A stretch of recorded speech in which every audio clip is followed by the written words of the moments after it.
Okay, trying this again. My phone has limited memory, so. But anyway, so what I started to say is I've been having a conversation with a friend that had to do with religion, and one of the arguments that has been brought up several times, I've heard it several times, has to do with atheists don't believe in anything, and therefore life is pointless kind of deal. And so I'm going to try to jump ahead to where I was on before my phone memory went away. Was my friend's dad, I guess is the person that she was talking to that brought this to mind recently, was making that very point. Now, there's all kinds of atheist channels that you can check out that will, have better counter arguments than I might have. But anyhow, it just seems really ironic that, the people who preach about, like with the Bible, for example, saying that there's eternal life and so on and so forth, would simultaneously be saying that someone who, for the lack of any other means, whether you're an atheist or just have a alternative belief system that you don't claim there to be an afterlife or coming back from. I mean, I don't have evidence for this, but personally, I'm not an atheist. I think that reincarnation is possible. But even if, for the sake of argument, say that I'm right, so on some level, you should still make the best of the life that you have here and now, regardless of whether, why gamble it to another life. But anyhow, that being said, the argument fails. Oops, like me dodging that rock. The argument fails to say that if you already feel like you have an eternal life by making a decision, then, life in itself would become insignificant on multiple levels. One, if you already are guaranteed that you're going to live forever, then the life that we have right now is, as we know it, is finite.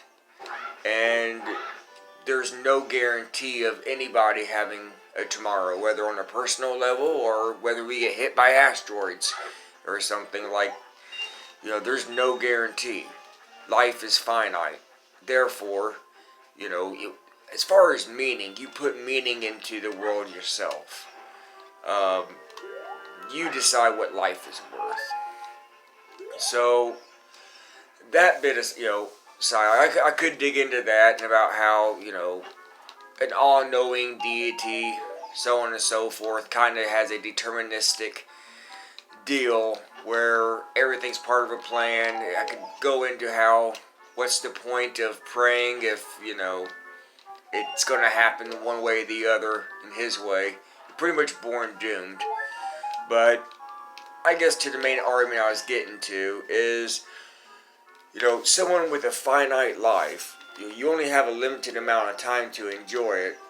So one, it's far more meaningful than it ever would be just not having any,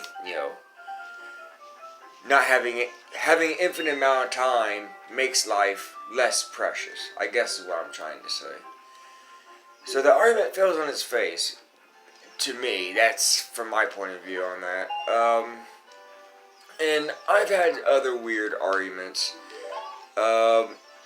Here's one I've had with my own mother. It would be, and I stole this from from atheist channels. I was just starting to watch like Seth Andrews and Arn Ra, and I can't remember whether that or Matt Dillahunty, but very likely one of those first three.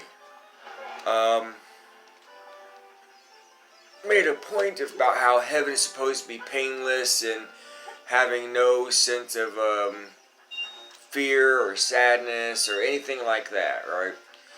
And that if you felt any of those, then, heaven would kind of be diminished, right? Like, what's the point of going to heaven if you're going to feel sad. Well, one of the arguments that was brought up, I forgot who it was from now, or I, put a link or something, would be that, I think it's Seth Andrews, but I might be wrong, and I brought this to my mom saying, hey, if, let's say you're right and I'm wrong, and I don't make it to heaven, will you feel sad? Will you miss me? These are all emotions that would become, that would be natural to feel, unless you're just abusive or something. I said, wouldn't you miss me if you turned out to be right? And she surprisingly said that no, because she told me. Now, I think that she was on the defense. It's hard for me to think that a mother of, I'm only child, and that was planned, that she would not feel bad in heaven. But I'm not going to pretend to read her mind. I don't really know what she really thought. But I imagine she was on the defense. So, yeah, like she didn't want to go there with me for good reason. And that's because if she felt sadness, then heaven would be broke. She would be, feeling something besides joy and, whatever you're supposed to feel in heaven. I mean, not all your family members make it. Some of them, if you're up in heaven, they're burning forever. Like, how can you live with that and smile for all eternity and just not have a problem? Like, for real? That's not going to bother you at all. And then on the vice versa side, is that if she admits that, that she doesn't feel anything at all, right? She doesn't feel sadness. That means one of two things. That's either very cold, or B, probably other things too, but that, either cold or you're brainwashed, where you don't have any thoughts at all. Your mind slate is cleaned over, and even if I somehow made it to heaven later, I don't know, just pulling something out of my ass, I wouldn't recognize her, or vice versa. How if you don't miss somebody because you don't remember them, then yeah, you're ultimately a clean slate anyway. So either way, what kind of God would want that? It just doesn't make sense. And as a parent, you wouldn't, want to feel departed from your children. It's just, there's too many contradictions. There's some low-hanging fruit, as my friend brought up. I almost slipped and said a name. I don't want to say anything without their permission, as far as their name. But, low-hanging fruit I brought up with, in her case, she was talking about how her dad, says that he's an atheist, but at the same time defends the teaching of Jesus. There are a few other points I'm not going to go into great detail with, but yeah, well, there's things that Jesus has said that Christians that kind of wish he hadn't, like, obey, telling slaves to obey their masters, even the cruel ones. Like, really? Not only is Jesus, whether you take it as he was just a prophet version of Christianity, because there's many different versions, or whether you take it as the Trinity kind of deal, and Jesus is God and human kind of deal. However you want to break it off, Jesus is supposed to be one of the most important characters in this story. That's what I'm going to call it, because that's what it is. It's just a story. But for an important character to say things like that, that's supposed to represent, the God of some form. Like, this is supposed to be the, if not God himself, then a prophet of God, had no problem with slavery. I brought up being snarky, talking about how I could make up better rules. If I was a God and I was going to write a Bible or a book, even if it's going to be misused or translated later, what would be appropriate things to put in this book? Like, taking care of each other, kind of like what is the term? But yeah, just things that care about humanity rather than like don't own humans as slaves, or like treat each other kindly. Um, yeah, do not kill, do not steal. But I think these are kind of duh rules. I think any society that grows would figure that out. And then you have, let's see here, protect the environment. Okay, if you're polluting and everything, that has consequences that will, fall back on us. That's the reason why we've got some of the problems that we have, is because we don't take care of the earth, and it, in response, damages us as well. So, if I was a God that created everything, I'd say protect the earth, and it will benefit us with vegetation and animals and whatnot. I hate to pull my phone out and think of the list, but yeah, there's this thing, wash your hands. What about hygiene, stuff like that? So many things that God could have put in the book and didn't. Another teaching where Jesus said it's not what goes into your mouth, but what comes out of it, right? Saying like if you, were to, I don't know, whether curse or say things of ill will or something, it's worse than what you put into your mouth. Like, okay, but at the same time, germ theory didn't exist back then. They didn't know what germs were. Like, an all-knowing God should have, if he didn't want to take away, the discoveries, say God wanted you to discover this world little at a time, you could have still at least did some level of protection, bathe regularly, wash your hands before eating. Even if you didn't explain why, it would have still benefited. And then later on, it would have been like, oh, well, that makes sense. There's these things called germs.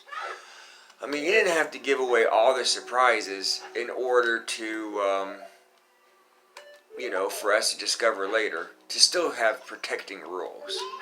I mean, what are you being protected by to say don't eat seafood, right? Where is that protecting? I'm still not sure whether, like, having a goat, boiling a goat in his mother's milk, is that like some kind of delicacy that just, like a pagan delicacy I'm not familiar with, and that early Christians were just against, because I really don't know where, that, I swear that's one of the rules. They say the 10 Commandments, but there's really a whole list of them that goes on. I don't have them memorized. If anybody's interested, I'll look it up, post it. But yeah, there's so many contradictions that I didn't even think about. Like, you go to church, and this is the biggest problem, I think, is when, like, I've asked this, not to my mom. I don't really talk to her hardly anymore. But, because I'm conflicted. Like, she's crammed this stuff down my throat, but she's not willing to actually talk about why she believes what she believes, right? Anyhow, you get someone that's like, my friend's dad's age, or my mom's age, whatever. Anyone that's in their, like, 50s or older, or not. I can imagine some, I've seen some younger people that are younger than me. I'm in my young 30s, that are just as dedicated, I guess you could say, for lack of better words. But yeah, like, I guess with the older people, anyhow, they go to church. They've been there going to church for, X amount of years, a minimum of, 20? And, they feel like because they've went to church for this long, they know everything there is to know about it, right? They know this book. How dare you tell them that they don't know anything about this book that they've been preached about their entire life, right? The thing is like, and my friend also pointed out that It's impossible to not cherry pick, the book, and this is true. Uh, that being said, when you go into like a church, wherever, in any of the churches I've ever been to, they've they come in with a certain idea of what they want to discuss, and then they cherry pick random verses until it covers whatever story they had. Now that's been my typical experience. Someone's been to a church, that's different. That's cool, and feel free to comment how the church that you went to was different. But yeah, most of them I've ever been to already had a story depicted. And the problem I have with this, again, is cherry picking. But I wondered as a kid, why don't we ever just read a whole chapter all the way through, right? Well, there's a lot of stuff that's missing when you don't read all the way through. Well, again, my point is that mom or my friend's dad is just convinced that they've heard everything there is to be heard about it, right? And because they've went for so long, or they went to a Catholic school, or whatever it may be, but they've only been hand-fed information. They've never really looked at it from a skeptic point of view. You kind of have to be willing to be wrong in order to be open up to, hey, does all this make sense? Maybe there's a comfort behind it, or that brings him with mom. It may be that they're seeing her grandparents again, or sometimes it may be a sense of authority or comfort of, this book says that everything you need to know is here, and if you believe this, then you're good to go for the rest of your life. And then when you confronted, it tends to cause, conflictions within yourself. If you don't feel like you have all the answers, then you don't really know anything. And I think there's a certain level of dignity that comes with that. We all make mistakes, and we all have to find out that we don't know everything. And that's perfectly okay. But when you have to give that up, and you've been 30 or 40 years indoctrinated, and you find out that, hey, not all of this is as true as I thought it was, what are you losing, right? Are you losing just simply that comfort blanket? Are you losing a community? It doesn't bother me. Like, I'm surrounded by people who don't believe the same thing as me on any level. But it doesn't bother me. I was young enough when I broke out of that belief system and came to understanding. Everybody has their own personal way of how they broke out of it. I've already covered it in one of my videos of my personal story. But in a nutshell, like, I didn't have atheist channels to, kind of ground me. It was just a conclusion I came to of, hey, this spirit of this book has got every opportunity to make itself known, and it didn't. In a nutshell, I don't want to go over everything. But yeah, I guess it's just one of those deals where you think if, mom is a big into reading books all the time, right? And it's hard for me to think of how someone can, read this book for 40 years of your life and not have, better answers for one. I've asked, mom questions before as a child, and, you get the typical either God did it kind of answer, or, I hate saying it like this, but it, magic did it kind of deal, like the flood. I mean, there's so many things that's wrong with that story. But without, going into breaking how the flood doesn't make sense. I brought stuff up, and mom just, she'll say, to me like you're thinking too deep about it, right? And to that I say, bonics, right? BS. How are you going to tell me that my soul is going to burn forever in this impending, hell, if I don't believe in this Jeebus person and this Savior and this story and basically human sacrifice? God sacrificed himself to himself so that he can forgive himself for, the shit that he himself did. If he's in control of everything, he made everything the way it is, made us imperfect for one reason or the other. He could have made us perfect and chose not to. Oops. Yeah, then that's on him.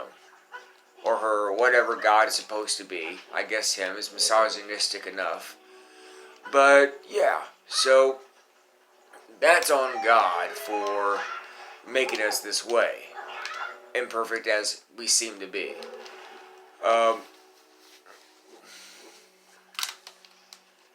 Just too many things that just don't make sense to me. And if people say, you can't put God in a box. How are you supposed to? Oh, okay. I was going there. Thinking too deep. If you're talking about eternal hell and burning forever, that was the version of the Bible I grew up with. Then how in the world can you say that and then vice versa say, don't overthink it? That's BS. You can't threaten me with either carrot and stick routine of their, talking about greed. You go to heaven, you get to see all the people. That's kind of happy in one sense. But then you got like the pearly gates, the whole deal with, what is it? Oops. Yeah, your own mansion in heaven. I've heard this in like a few songs as well. Old time songs. But yeah, there's greed in that as well. But still, it's the carrot and stick routine. Either you get these rivers of gold and mansions and whatnot, or you burn forever. Like, how is that not a threat? That's like saying if I put a gun to your head and say, give me your dough, or I'll shoot. I don't want to shoot you, but if you don't give me your dough, I'll shoot you.